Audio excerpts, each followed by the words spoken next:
So, good evening. I'm Annie Westcott, and I am the APS Director of Meetings, and it is my great pleasure to stay after 2 very long years. Welcome to in-person public meetings at the American Philosophical Society. We have missed these occasions and are delighted to have you here with us. You are socially distanced. You are fully vaccinated. We have a nice crowd here in Franklin Hall and are joined by several hundred additional guests on either Facebook or Boxcast. And happily, that virtual audience is going to be able to participate fully, submitting questions and comments at any time via an email to communications@amphilsoc.org. And don't worry, we'll put a reminder slide up on the screen with that address for you. Reflecting on the spirit of inquiry of our founder, Benjamin Franklin, the American Philosophical Society is a participatory organization. It's governed by highly distinguished members for the continuing purpose of promoting useful knowledge. We advance this mission with the engagement of leading scholars, scientists, and professionals through election to membership and opportunities for interdisciplinary intellectual fellowship, particularly at our semi-annual meetings and evenings such as this. We serve scholars through an internationally recognized research library, archiving manuscripts and other collections of enduring historic value. We support wide-ranging research and discovery through grants and fellowships, publications, prizes, and public exhibitions. Our home, since our 1743 founding, is located in Lenape-Hoking, the homeland of the Lenape people. We at the APS recognize their continued presence and honor their community and those of other Native peoples, especially through the working partnership of our Center for Native American and Indigenous Research. These last months have been a journey of transformation and adaptation for us all. How perfect that we renew our public lecture series with a leading scientist whose life work is demystifying evolution at its most basic and inventive level. And happily for all of us, and certainly happily for me, he does so absent big words that end in ology or Islam or have way too many vowels. Neil Shubin is a graduate of Lower Merion High School, going on to earn his bachelor's degree from Columbia and a PhD in organismic and evolutionary biology from Harvard. In addition to a Guggenheim Fellowship, he did postgraduate work at both Penn and Berkeley. Penn for 10 years, you were telling me, yes? Penn for 10 years. He currently serves as the Robert R. Bensley Professor of Organismal Biology. And if you don't think I didn't memorize that term, and anatomy, organismal biology and anatomy at the University of Chicago, along with his duties as provost of Chicago's Field Museum of Natural History. In 2004, Neil, along with a colleague from our own Academy of Natural Sciences, Ted Dessler, discovered because I'm trying to get this word right, discovered tick-tock-lick. Okay, tick-tock-lick, a truly remarkable 375-million-year-old fish. Okay, but this is not a fishtail. Rather, it is one part of a very human tale, and one that Neil now continues with some assembly required, decoding 4 billion years of life from ancient fossils to DNA. And we have the book here, and in fact, Neil has very graciously said that he will sign copies of the book after the lecture. It is a very good read, and I encourage you to continue the conversation with the book. Neil Shubin was elected to the National Academy of Sciences in 2011 and the APS in 2017. So please, as you all silence your cell phones and I return my mask to its proper I'm not standing at the podium position, please won't you join me in welcoming Dr. Neil Shubin. Thank you, Annie. And thank all of you for being here. What a thrill to be in person, huh? I mean, it's been 2 years of virtual, of Zooms and digital connections among people, but to be with each other in the same room, there's something very special about it. And I'm not throwing shade on the people who are, who are streaming, of course, because they couldn't make it here.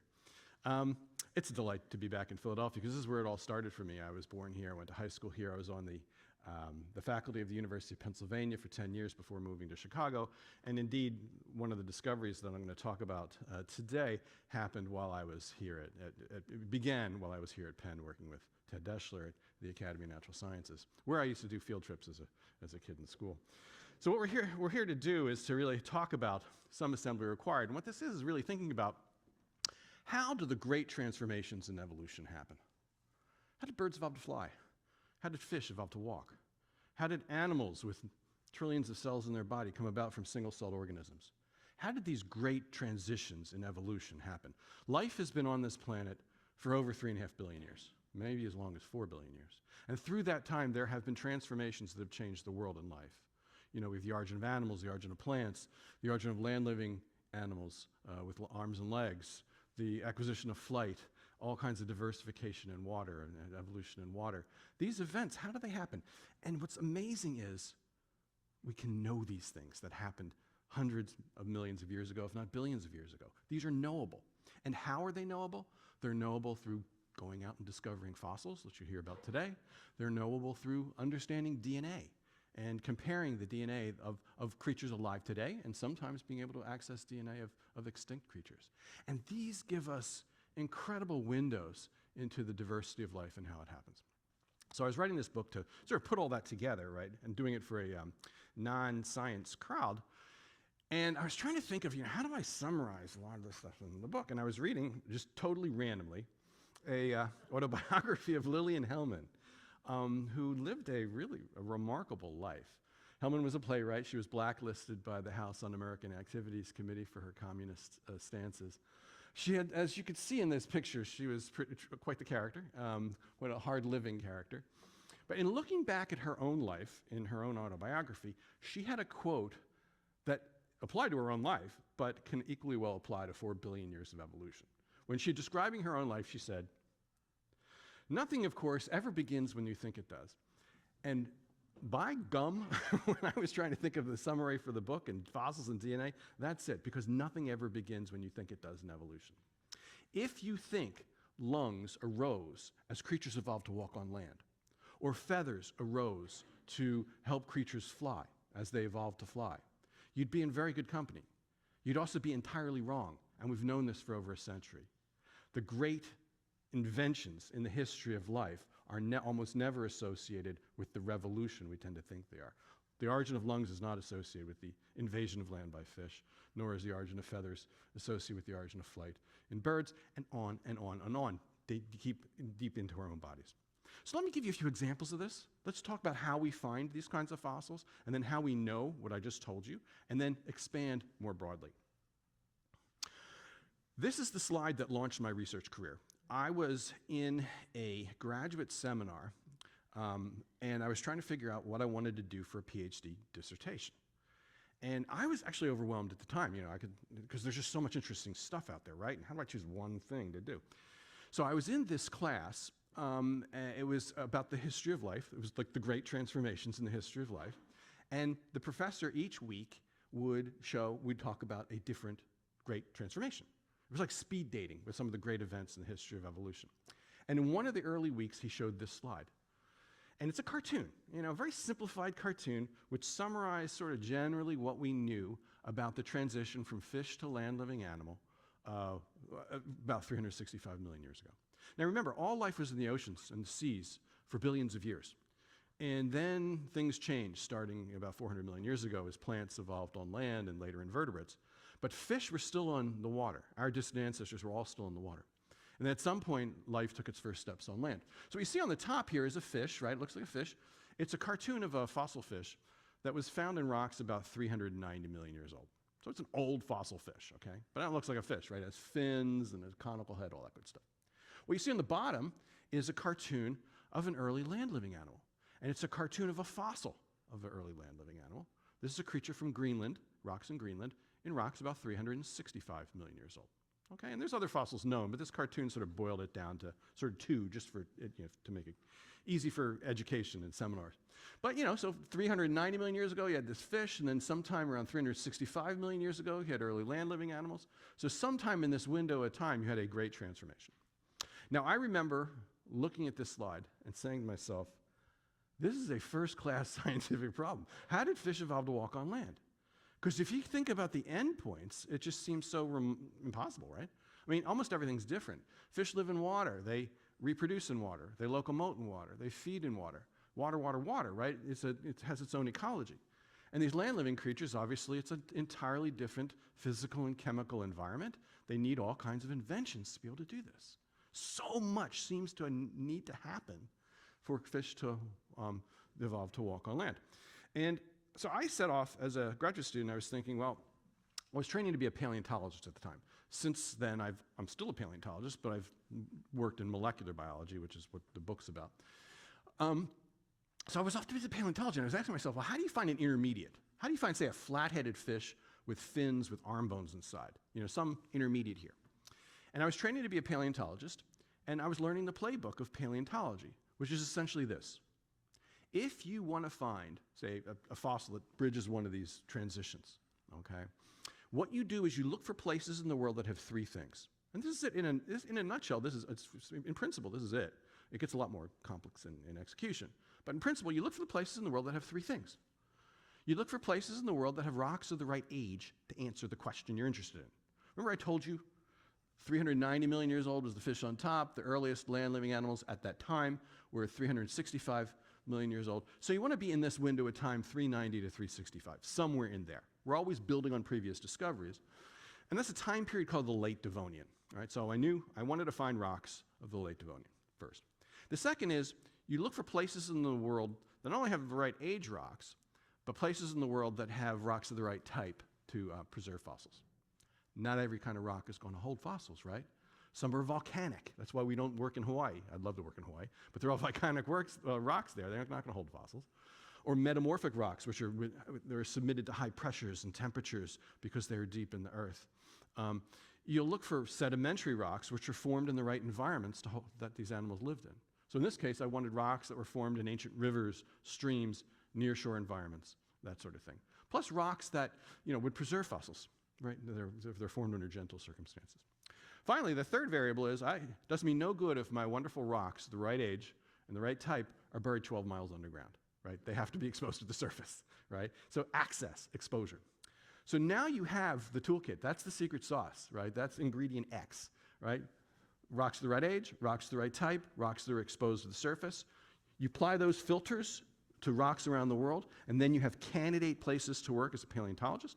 Then you just go out and do it, right? All right, so there was another variable, well, actually 2 other variables, and that in my case was lack of money, and the other variable was meeting Ted Deschler. So I had moved after graduate school, I was at Berkeley for a bit, and then I moved to Philly, right here, right, in Philadelphia, in the southeastern corner of the state of Pennsylvania. And I wanted a project that I could do on the cheap. I didn't want to have to raise huge grants and lead exotic expeditions, which I wasn't really familiar with doing at the time. I wanted something I could do on turnpike tolls and gas money locally. And Ted had arrived as a graduate student with me at that time and was very interested in doing this project. And he really has been the motor behind this project over the years. But at the time, so we essentially boiled down the geological map of Pennsylvania. We went to the Pennsylvania State Geological Survey maps, and they mapped the rocks within the boundaries and borders of Pennsylvania. And if you look at this, I'm showing you in purple, Devonian rocks are all over the state of Pennsylvania. So rocks more or less of the right age are across the state of Pennsylvania. It's kind of perfect, like 3.5 hours, 4 hours from Philly here. We can be in central Pennsylvania or up in the Pocono where there's quite a bit of Devonian rock. All right, are there rocks? So rocks of the right age, we're sort of in that window. Rocks of the right type? Well, if you want to think about what Pennsylvania looked like 365 million years ago, get Philadelphia, get Harrisburg, and get Pittsburgh out of your brain and think Amazon Delta. This is a reconstruction of what this place looked like 365 million years ago based on the rocks in Pennsylvania, done by the Pennsylvania State Geological Survey. What you had was a delta, like the Amazon Delta. Highlands to the east, kind of where Scranton and Wilkes-Barre are today. An inland sea to the west, where Pittsburgh and Cleveland are today. And then a series of rivers and streams draining east to west throughout the state. This is what's in the rocks of Pennsylvania, these kinds of environments. Now, if you're a paleontologist interested in finding fossils at the cusp of the transition from life in water to life on land, rocks of this type are perfect, this package of rocks. Why? Because if you have the exposures, you can sample ancient nearshore tidal flats, you can sample ancient estuaries, you can sample ancient streams, even ponds that formed at the base of those. So all the right environments are reflected by these rocks in Pennsylvania. Now, the problem with Pennsylvania, there's one of many wonderful things about it, is it's not a paleontological heaven in terms of the exposures of rock. Paleontologists typically love deserts, right? And Pennsylvania's not a desert. We all know that. So where are the exposures that Ted and I would originally work on? They are exposures that were produced by the Pennsylvania Department of Transportation as they built new roads. And it's the truth, and they're still doing it. Every now and then, PennDOT would go in and widen a road, right? Or put a bend in a road, right? And sometimes, every now and then, they'd be doing that work where there was mapped Devonian rock, all right? And then Ted and I would be out there, we'd make a beeline out to that place, and we'd see red rock. You see these red rocks here. Or green rocks, brown rocks is what these are, of Devonian, and start looking for fossils in them. That's literally what we were doing. Now, this is a place about an hour and a half north of State College, Pennsylvania. You could see there's a person, human being, right there for scale. There's our car, so it gives you a sense. It's a pretty big road cut. And you can see the layers or strata of the rock. These are ancient rivers that you're seeing in cross-section. And almost as soon as Ted and I got to these rocks, we started to find fossils, like teeth the size of railroad spikes, jaws the length of your arm of some of these fish, big monster fish, armored fish, all kinds of different kinds of fish. There's tons of fish. And then one day, Ted found a bone, a shoulder bone of an early land-living animal. And since that time, we found more bones of early land-living animals at that site along the side of a road in central Pennsylvania. Yeah, so arm bones, leg bones, parts of the head, parts of the shoulder, and on, jaws, and so forth. Really remarkable place. And that's not just the only species that we found. We found lots of other species of fish. And back in the 1990s, Ted and I were asked to help consult on a reconstruction for this site in Pennsylvania. And this is the reconstruction that emerged. You have that large fish with teeth the size of the railroad spikes, more or less right there. You have lots of little armored fish, which they need the armor because they're swimming with that big thing in the middle. And then multiple species of some early creatures with arms and legs, early land-living creatures, amphibious creatures. It was really a gold mine, really remarkable. But Ted and I realized we had a problem. We were finding a lot of creatures with arms and legs. We were probably in rocks that were too young. So remember, this is the diagram that got it going. We were, you see on top here, fins go to limbs. You have the origin of a neck. So if this early fish don't have a neck, they have a head connected to the shoulder, whereas early land-living animals like us have a neck that can swivel independently of the body. You can see there's differences in the head shapes. Well, we're finding all kinds of fingers and toes and wrists and ankles and creatures with flat heads. We're not finding anything intermediate here. So we had to go back in time, and judging by previous discoveries in the literature, Ted and I believed we had to go back to rocks about 375 million years old, 380, something like that. So back to the drawing board, looking for places in the world that have rocks of the right age, rocks of the right type, rocks that are exposed to the surface. We had an idea to work in Brazil.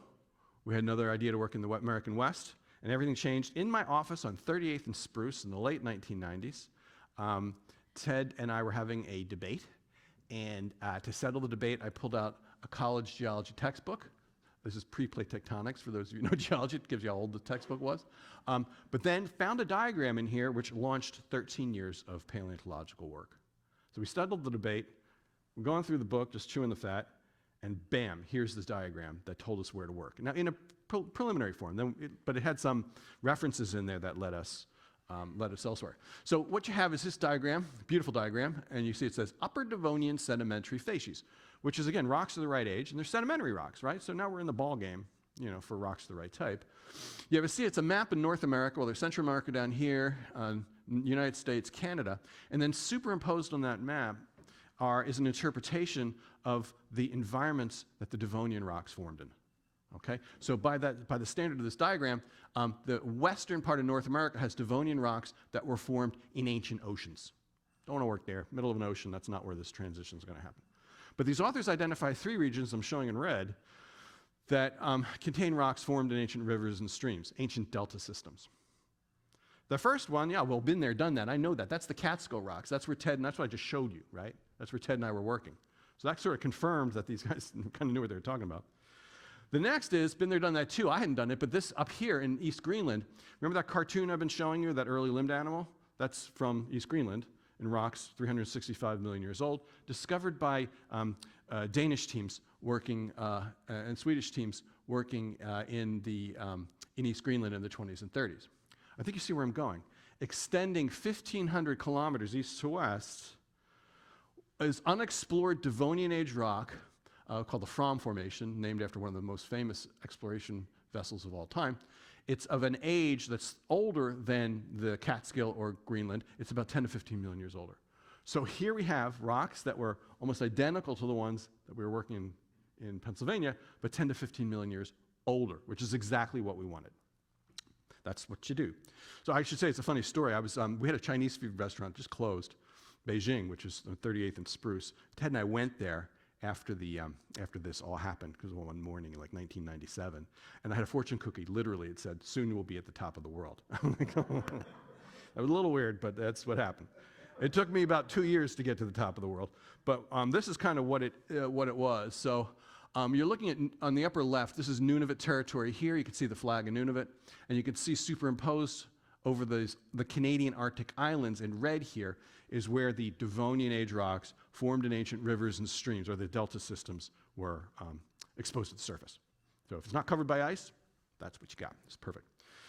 So, here we had a new problem. Instead of driving to, Lock Haven, Pennsylvania, we're now about 600, 700 miles from the North Pole, where it's daylight 24 hours a day.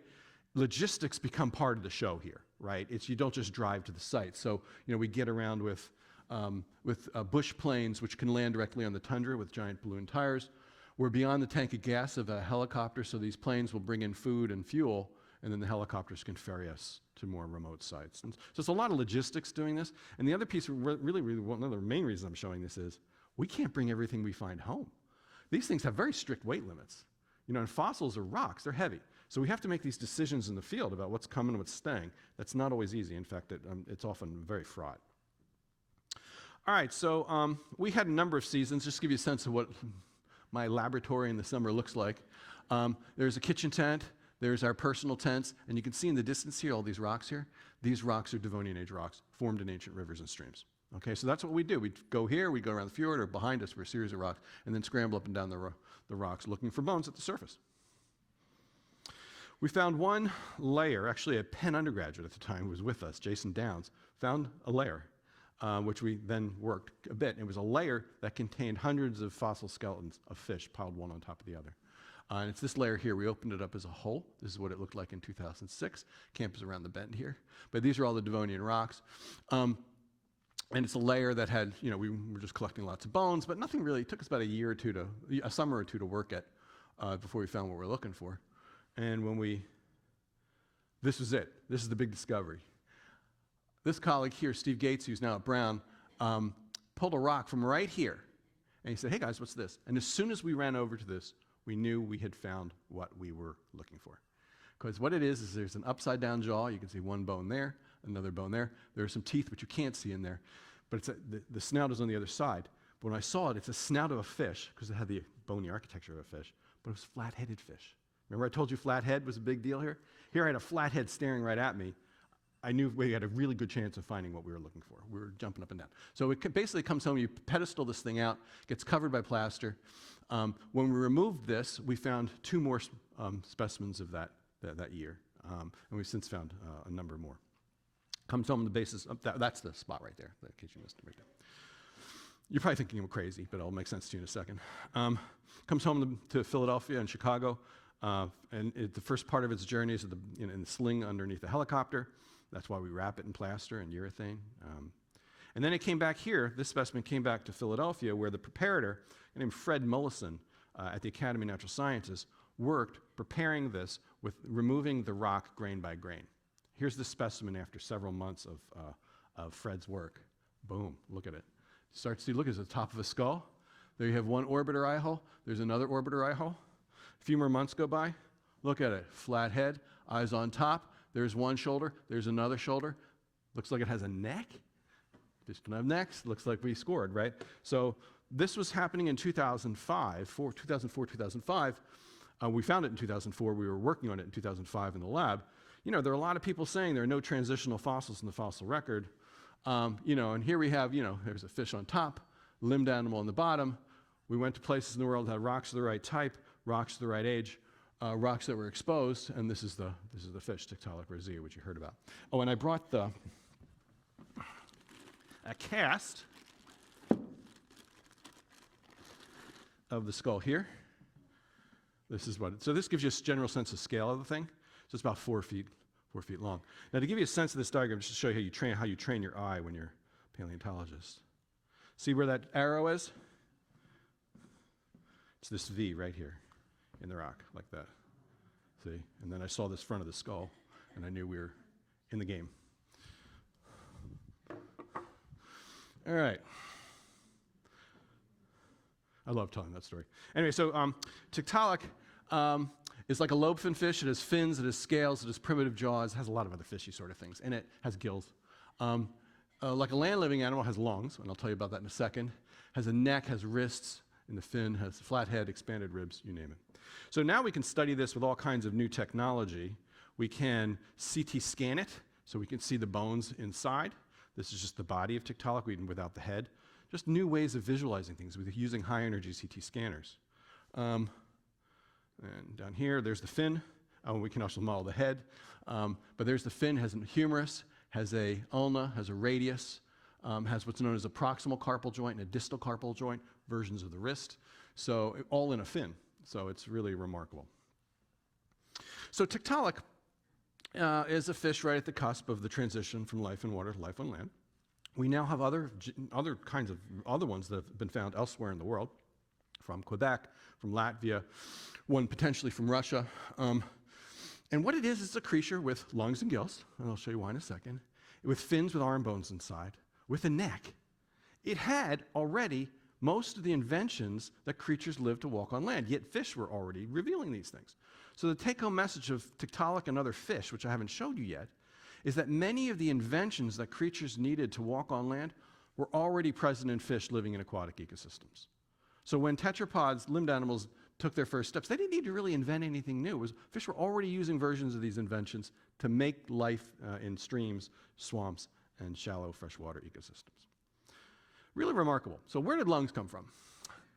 All right, this is a story, I think, for me, that really, when I learned this, I learned that much of what I thought about evolution is likely wrong when I was in graduate school. And one of the people most responsible for this was one of the most remarkable, the person who had two of the coolest jobs in the planet simultaneously. Okay, so Bashford Dean loved armor. This is Dean. He'd wear different kinds of armor. He was the curator of armor at the Metropolitan Museum of Art in New York City on Fifth Avenue. But across Central Park, in the American Museum of Natural History, he was the curator of fossil fish, and he worked on armored fish as well. So he was a curator at both museums right across Central Park, American Museum of Natural History and the Met. And it turns out that Bashford Dean was a very, very good comparative anatomist, particularly of fish. And he knew, because he dissected them, fish like this were very important. This is a lungfish. This is an Australian lungfish. They're alive today. Okay? There are many fossils of lungfish that are present. We find fossil lungfish with Tiktaalik, actually, in Devonian age rock. So it's an ancient lineage with critters alive today. As the name implies, lungfish have gills and lungs. And what Dean realized is that they use both organs to breathe. So when the water is rich in oxygen, they use their gills, no problem. When the water dips and the oxygen concentration of the water dips, then they have these lungs, they go to the surface, they take gulps of air, and they go back down. Lungs and gills in the same organism. And they're not alone. And in fact, if you look at, this is another lungfish, different species, but they have lungs paired, and if you look at the internal structure of the lungs, very similar to ours, with the alveoli and with the surfactants, the proteins there. In fact, the genes that develop these are genes that we use to develop our lungs. So these fish have we have versions of these fish lungs. And in fact, this is a version of a diagram Bashford Dean did. If you look at the tree of life here, so here's limbed animals, we are here, and you look at lots of different fish in the fossil record and alive today, it turns out if you map the presence of lungs, lungs are likely the primitive condition in fish. That fish already had lungs for eons before animals took their first steps on land. Why? Because lungs were an effective invention to deal with changing oxygen levels in water. The same thing is true with the fins. The fins had arm bones inside. The fins with arm bones inside didn't come about as animals evolved to walk on land. They came about as creatures were living in water, to maneuver on the water bottom, to navigate in weed-choked and swamps and so forth. So as I'm saying, it's just like Lillian Hellman, nothing ever begins when you think it does. The great inventions, in this particular example, the great inventions of the history of life and the origin of land-living animals were already involving in fish before tetrapods, limbed animals, took their first steps on land. And evolution couldn't have happened in any other way. If you think of all the inventions that are necessary for fish to take steps on land, it's a long list. And to ask them to all come about simultaneously would be darn near impossible.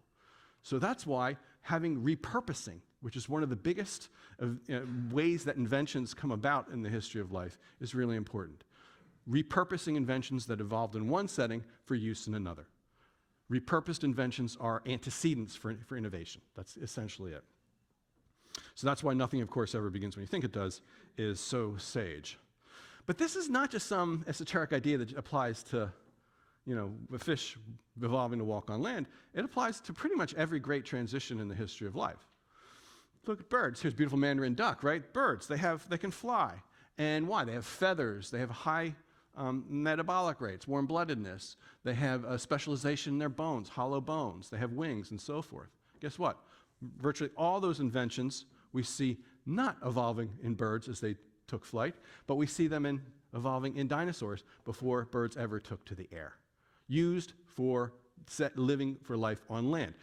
Feathers, for instance, which are so capable and useful in flight, they originally came about to serve as thermoregulation, in animals, or for courtship displays with color patterns and so forth. Again, repurposing. Evolution is using the old to make the new, modifying it in some ways, but oftentimes changing its usage, how it's used. Now, this principle doesn't just apply to structures, as I'm talking about, whether it's lungs or fingers, limbs, feathers, and so forth. It applies to genes and developmental systems as well. And, one of the great puzzles of biology, which I think biologists have made great progress in understanding in the last, say, 3 or 4 decades, is the process of development, going from a single cell, a fertilized egg, to a body with 20 trillion cells. Okay, we call that process bodybuilding. But anyway, this slide captures so much important biology, however. I mean, it's funny, but it actually captures a lot. You're going from a single cell to 26 trillion cells or so, all packed in the right way to make organs that work, right, of the right size and shape, position.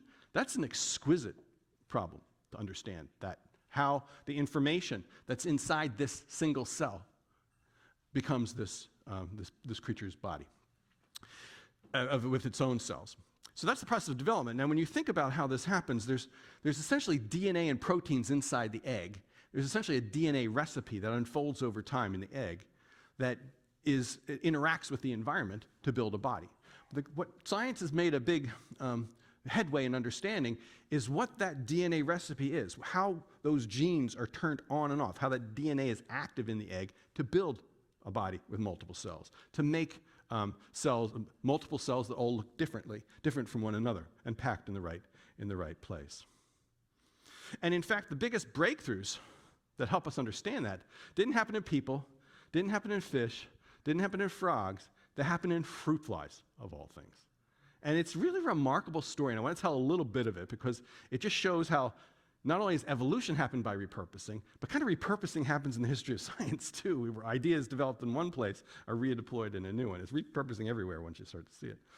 So T.H. Morgan, one of the great biologists of the 20th century, T.H. Morgan was a professor originally at Bryn Mawr, actually, and then for a number of years, then moved to Columbia and then later Caltech, won the Nobel Prize. Morgan was looking for the right system, animal system, to study genetics. Now, if you want to study genetics, you want a creature that reproduces fast, that's super small, so you can store it in the lab, and that you can analyze easily under a microscope and can rear easily. Turns out fruit flies were perfect. Other people were beginning to think of them, but here you have a small animal, reproduces fast, easy to obtain, has a lot of diversity in it, and so he dedicated the early part of his career to developing flies, Drosophila melanogaster, as a model system. And he developed this place called the Fly Room, which was a famous place at Columbia University. Later, when he moved to Caltech, he had a fly room there. And he had in his milieu some of the great biologists of the 20th century. One of them is here, a guy named Calvin Bridges. And Bridges was really talented at working with flies. He had all kinds of techniques to find mutant flies, subtle mutants. So what they'd do is they'd look at these flies, they'd breed them, and they'd look for mutants under the microscope. And when they find a mutant, then they'd breed them a line of mutants, so you had a whole population of mutants, and then they'd study their chromosomes to see, well, what's different about these flies that makes it a mutant, okay? So he ran across some amazing mutants. This is one that was found by another lab, but he did another one I'll show you in a second. This one's a pretty remarkable mutant of a particular kind. It's not just a different sized animal or different number of bristles. This one has something wild. The normal fly has two little antennae right next to its eyes. This mutant had legs where its antennae should be. And he gave it the name Antennapedia, right? Antenna legs. Now, Antennapedia, that's amazing. Think about it. It has the organ in the wrong place, but it's a perfectly normal leg, only it's coming out in front of the head, next to the eye. Then Bridges found this one, bithorax, which actually has duplicated wings. So what they're uncovering in the fly room with Bridges' work were special mutants. These were mutants that had changes to the basic architecture of the body, organs that are in the wrong place, or organs that are in the wrong number. And these were particularly important to scientists. Why? Because these are mutants that if we can find the genes behind these mutants, maybe they're genes that build the basic architecture of the bodies of these flies. And guess what? Long after both Bridges and Morgan passed away, teams working in Switzerland, first Caltech in the late 70s and Switzerland in the 1980s, discovered the actual DNA that's behind here, the genes that are doing this. It really was a remarkable story. And so what you have is a series of genes, and I'm color-coding them here. This is a fly embryo. What you have is a series of genes that are turned on in a regular way in the body of the fly embryo, and what they do is they instruct the body to put wings and legs and antennae in the right places. Okay, so their activity was important. That would be an exciting discovery just on flies, but it gets even better. The team that did this started to find these genes in worms, in fish, in frogs, in mice, and yes, in people. So that the genes that build our own body and that differentiate, say, the vertebral column and put our limbs in the right place, versions of these fly genes are what's being active in humans. So this was really the breakthrough that really showed us that parts of the toolkit that build bodies as different as people, flies, worms, and fish is deeply conserved. That it's been repurposing of an ancient developmental recipe, if you will, genes, over time that has led to the complexity we see of animal bodies. Really remarkable stuff. And so now we live in an age where we can actually tinker with DNA, where we can, with CRISPR-Cas genome editing, which you probably read about was the last year's Nobel Prize in Chemistry, we now have ways of manipulating the DNA of diverse creatures. And I want to show you the power of that technique and what it shows us about how evolution can happen by changes to these genes. So I have a colleague by the name of Nipam Patel. He's at the Marine Biological Laboratory in Woods Hole, Massachusetts. And he works on this little creature called Parahyali. So Parahyali, the head of Parahyali is on the left, tail's on the right. And what you can see is it's an amphipod, because there's lots of, it's an amphipod because as the name implies, there's lots of different kinds of appendages. So you see some appendages in the front here, they look like claws. You have some backward-facing appendages. You have some forward-facing appendages. You have some little rasper-type appendages in the back. What Nipam knew is that these genes I was telling you about before, like the ones that were discovered by, originally by Calvin Bridges and Morgan's lab, well, versions of these genes are active in Parahyali too. And what they are is they're turned on in different parts of the body. And I'm showing you 3 of these genes. I'm going to get into the reads in this a little bit, but I believe it's worth it. You have 3 genes here. One's called UBX, one's called ABDA, there's others, and ABDB. There are more, I'm just showing you 3. And so UBX is turned on across this whole back part of the body. So everywhere where this line is, that UBX gene is turned on. ABDA is turned on in the back part of the body, and ABDB is turned on in the very back part of the body. Why am I doing this? Well, this pattern of gene activity determines an address.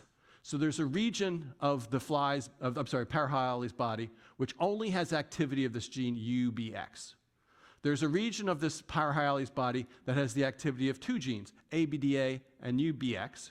And there's a region that has activity of 2 genes, ABDA and ABDB. You see those regions defined by the address of the genes, right? Turns out that if you manipulate the address, what happens? So what Nipam did, he used CRISPR-Cas to remove ABDA from the development of the animal, knocked it out. And what did he find? He changed the address. So now instead of having a region which had UBX and ABDA, see this hatched one, which had forward-facing limbs, now you have it just all UBX, and look what happened. You made them backward-facing limbs. So you can have this shift from the blue hour to the red hour just by changing that one gene, okay, which changes the address of activity in the animal.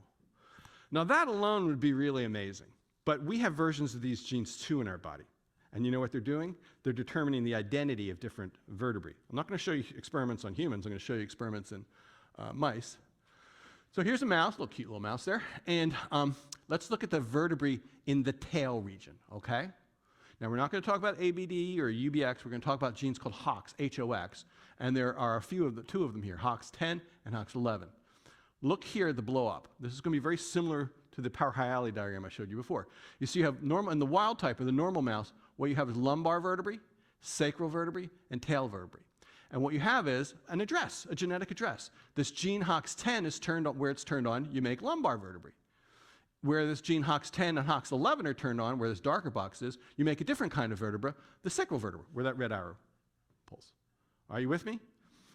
Now, if you do a knockout, say remove HOX11, so take HOX11 out, you basically make this whole rear part having a HOX10 address, and what's happened is you've converted sacral vertebrae into lumbar.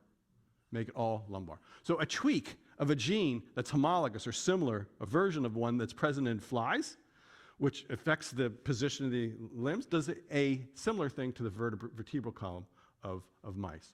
This deep history of genetics, which allows a little bit of tinkering to lead to all new kinds of designs, is a really fundamental part of evolution.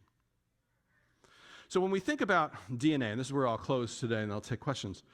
When you think about DNA, there is a 6-foot strand of DNA inside the nucleus of every cell of our bodies.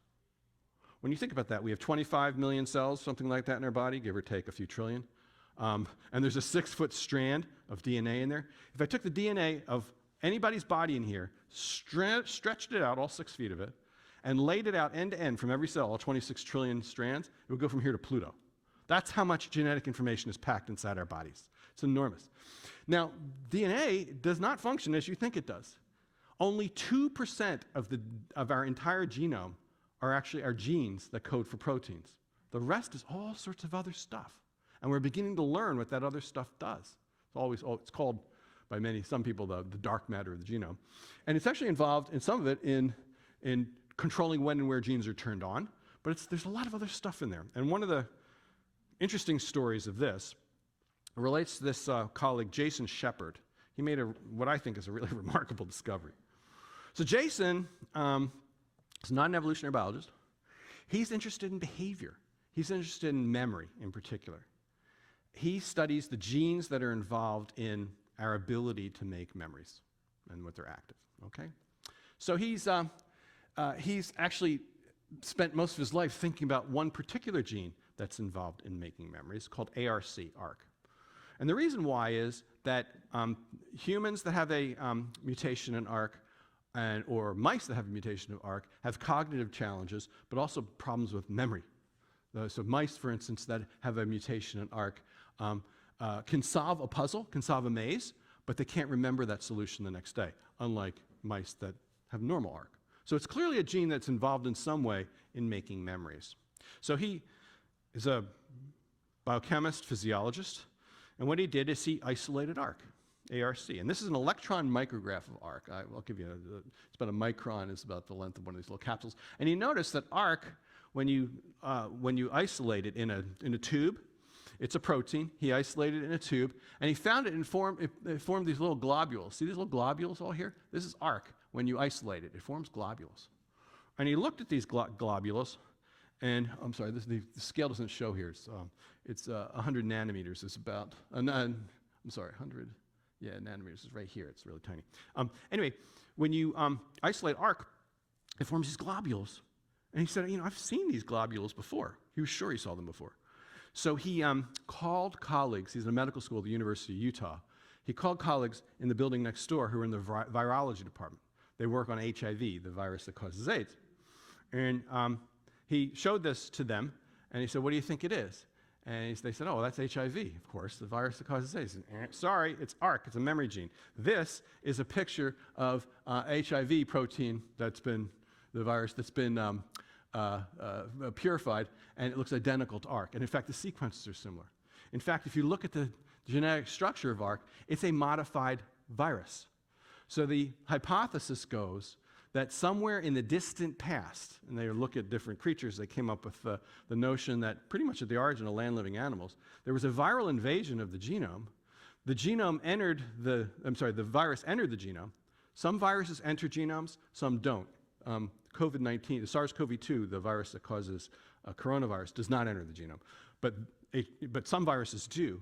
This virus entered the genome, and then somehow, by mechanisms we don't know, didn't cause infection, but was put to use, was modified in some way by our distant ancestor's genome to be function in memory. So the viral origin for an adaptive protein, in this case in memory, is being supported by genome sequencing. It's really remarkable. And that's not the only case. We now know several proteins involved that are in the placenta, some in the immune system, were actually arose as a viral invasion in the distant past. So evolution, when we think about how it proceeds, when we think about how invention happens, kind of nothing ever begins when you think it does. Things happen, things appear in different places, in different ways, at different times than you could possibly imagine. And it couldn't happen any other way.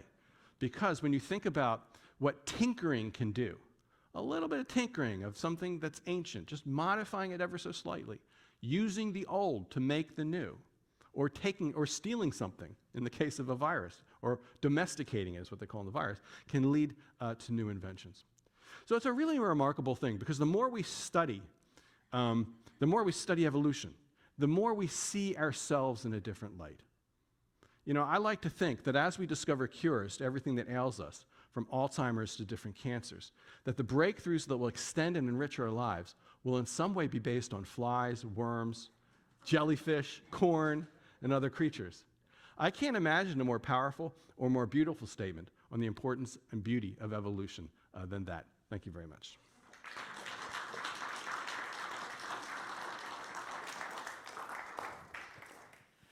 So, Dr. Shubin, I have a cell phone in my hand, and to my great delight, I have J. William Schaaf on my cell phone. Bill has been a member of the APS for a very long time, and he is also one of the scientists that you highlight in your wonderful book, who has found one of the oldest fossils known to exist. And he'd like to ask a question. So sure, it's a real pleasure, because I've discovered an old fish, but Bill discovered the oldest fossil. That's a big deal. He did indeed. So we're going to cross our fingers that this works, because I have to put this microphone to my cell phone, and hopefully we're going to hear him. So, Bill, can you hear me? I can hear you. Okay, can you all hear Bill? Yeah. Okay, because he's calling in from UCLA. So, Bill, you are on with a nice group of people here in Franklin Hall and with Neil. So, you had a question for good Dr. Shubin. Well, I have more of a comment. I'm stunned, Bill. I have more of a comment, if you can hear me. Go for We it. hear you, yeah, it's great. We got you. Hello there. We have you. We have you, Bill. You're on. Okay. Look, Neil, I could not watch your presentation. I do not have Facebook, so I did not watch it. However, I know you, and I know how excellent you are, and I can guarantee that this was a superb presentation. Golly gosh, you would have talked about apelike, I hope. I did. I'm sure you would. From the Ellesmere Islands that you and Ferris Jenkins and Ted Belcher reported in 2004. That was a great, great scientific breakthrough, Neil. You know, and we all admired that and really appreciated it. I can tell you that Colin Patterson, the coelacanth guy, who was a good pal of mine, would have absolutely been delighted. Now, you might also have talked about your forebearer, Thomas Jefferson. You know, he was a long-time president of the American Philosophical Society. But he also, and of course he was the president of the United States, I can't forget that.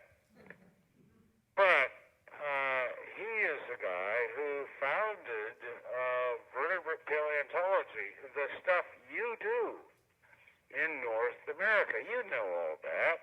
I mean, he discovered a ground sloth who was sent to him from what was then Western Virginia, is now the state of West Virginia. And he presented that at an APS meeting in the early 1800s. And then, of course, he found he got access to all the bones of the Ohio fossil on the Ohio River in Kentucky. And, they were stored in the White House, as you well know, and then shipped to Georges Cuvier in France. And with that, Cuvier was able to sort out the differences between mastodons and mammoths, and as a result, he discovered extinctions which had not been known before. So, look, you guys, you vertebrate paleontologists do wonderful, wonderful stuff that the rest of us, we just are mired in the things we do. But I can tell you, you're really good, and these folks are really fortunate to have an opportunity to hear what you have to say. And this book, it's been recommended to me by 6 different people. So it's really first rate. Anyway, hello there. Thanks, Bill. Thanks, Bill, and I will let you know how the balance of our evening goes. But Neil, might you want to elaborate for just a second on Bill Schaaf and the fossil that he found, because it really is the oldest. Yeah, fossil. Bill discovers the oldest fossils, period. You know, so, and it's a really, really hard time to work in, right? Because you have to ask yourself the question: what I have is a fossil or is it a rock? And he's gotten very good at finding fossils from rock, and it's a field that's, you know, you're dealing with the sort of the earliest glimmers of time. And there's a chert called the apex chert, which he famously discovered fossils in, and over 3 billion years old. I mean, you think about that, 3 billion. I mean, just get a sense of what the time is. I'm talking about millions, hundreds of millions of years, and that's vast. And it's almost impossible to wrap your head around 1 million years, let alone 100 million years, let alone 365 million years, and then 3.5 billion years. I mean, but that's what, science is able to do, and that's the science that Bill Schaaf does. So it's really given us a window into some of the earliest moments in the history of life on the planet. It's really remarkable stuff. Questions from our friends here in Franklin Hall, and my colleague in the back is monitoring the virtual. So raise your hands. Of course. Except I'm going to hold the microphone. Okay, sure.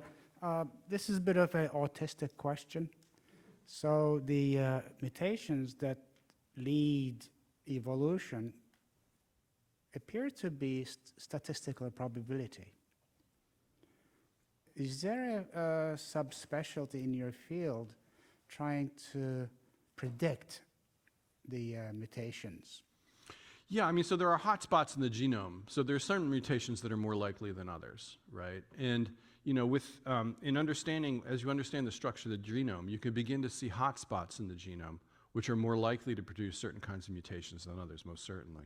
Now, what you need is a genome that you know pretty well, and that you need a genome where the mutations have already been characterized quite well, so to make those predictions. So, based on flies and other things. There was a great book that came out a few years ago by a colleague of mine, David Stern, and where he actually talks about these hot spots. I think the subtitle of the book was The Predictable Genome. So I might want to dig out David Stern's book. Oh, thank you very much. I think this is quite an incredible talk.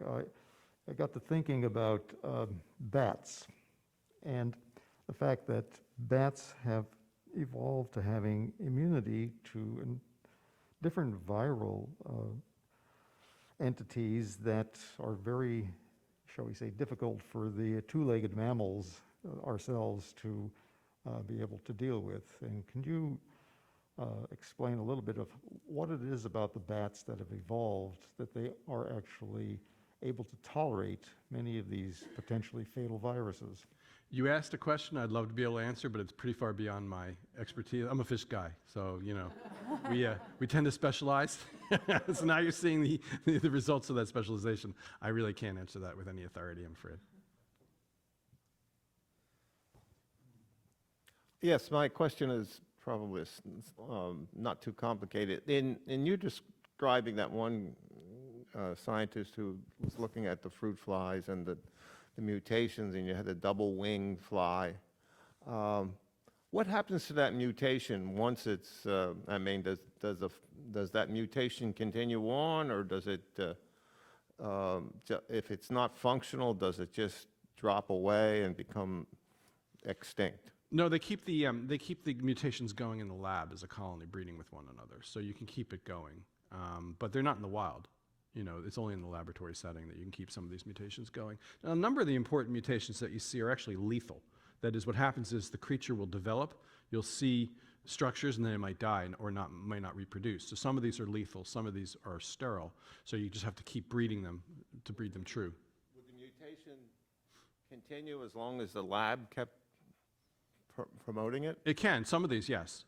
But some of them not. It just depends on it. It depends. See, some of these mutations affect multiple parts of the body simultaneously, and so the creature can't really thrive too easily. So when we do these experiments in fish where we'll knock out an individual gene. So you might have it be not viable. Well, the reason why I'm being a little evasive about it is there's no rule book. Some of them do survive, some of them don't, and they have to be continually produced. Just one more part of it. So you could possibly create, a monster, that could. Yeah. Yeah. Okay. That's what that is. I mean, that's what people call them, monsters. Then there's a chapter in the book is called "The Beauty of Monsters" because that's what this is. I mean, they're beautiful monsters because they tell us about the basics of biology, but they have the parts in the wrong places. But some of them can survive in the lab as colonies for decades, right?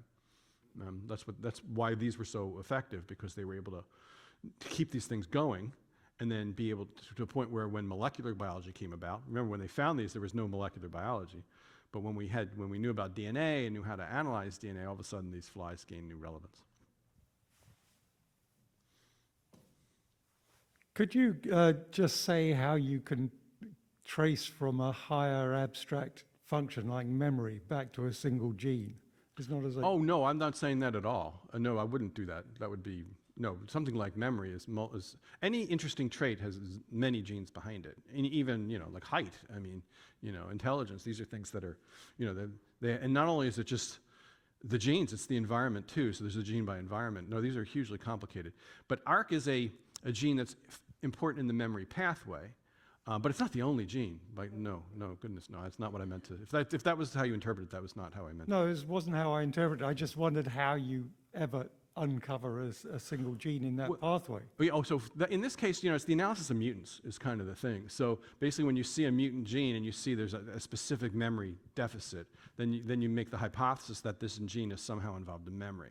Now, you may not know exactly how. You just know there's a correlation between a mutation in this gene and a very specific memory deficit, which is what happens in the mice, and that's why ARC was implicated in that way. But obviously, there are lots of other genes that are active there.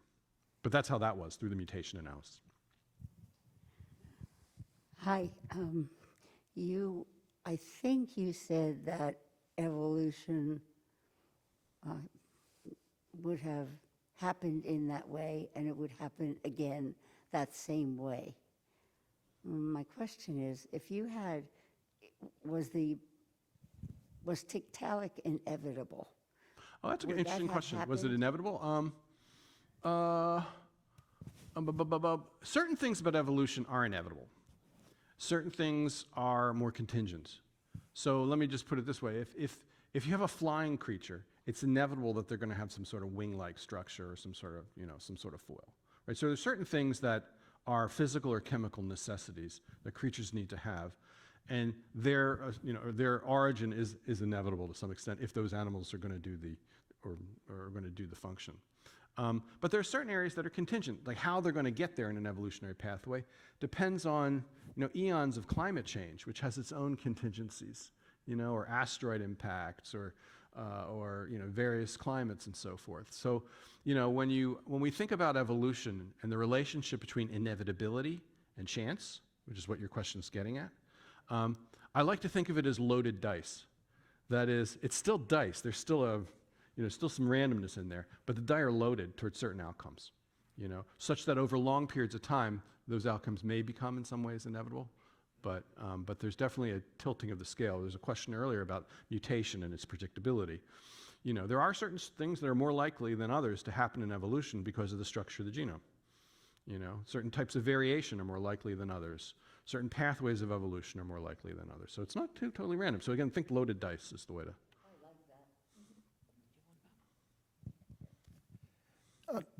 CRISPR-Cas9 has been around only for a short period of time, and you've in the book you've talked about a number of new technologies that really advance the field.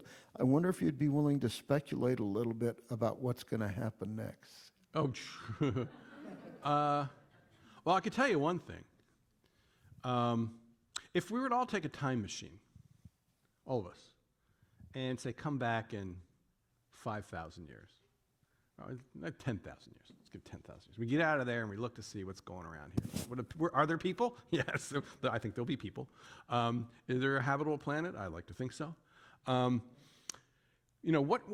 are the drivers of human performance? Would it be sort of Darwinian evolution, or would it be something else? I would think it's largely going to be something else. That is, when you think about how we're able to modify our own performance and functions, just think about the medicines and devices and that can enhance human performance in many ways. I think the power of those is only getting stronger. Brain-machine interfaces, genome editing, things like that. I think the inevitable that they'll be a part of our lives, both our lives and the lives of other creatures on the planet, going forward. The question is, of course, what's that going to be? And I don't know, but I do know that that's it'll be human culture, human education, human technology that's going to be driving many of the changes that we see going forward. And that creates, I think, a different system. We're used to thinking about haves and have-nots. Well, we may have haves and have-nots in our society, but people have access to technologies, access to educational resources, access to medications that others don't. We already see versions of that, right? But that, I think, only will increase over time. So that would be my prediction. But in terms of, genome editing, I mean, CRISPR-Cas is just the tip of the iceberg on genome editing. There are so many other genome editing techniques that are based on CRISPR-Cas or other Cases. Cas is an enzyme. There are other Cases. So yeah, I mean, it's incredible. I was telling someone before the talk what it's like being a biologist now.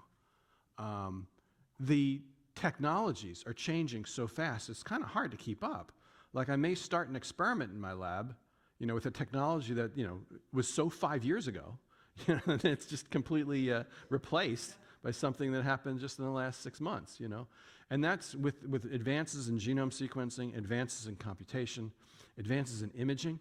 All those things are changing the way biologists work and the kinds of questions we can ask.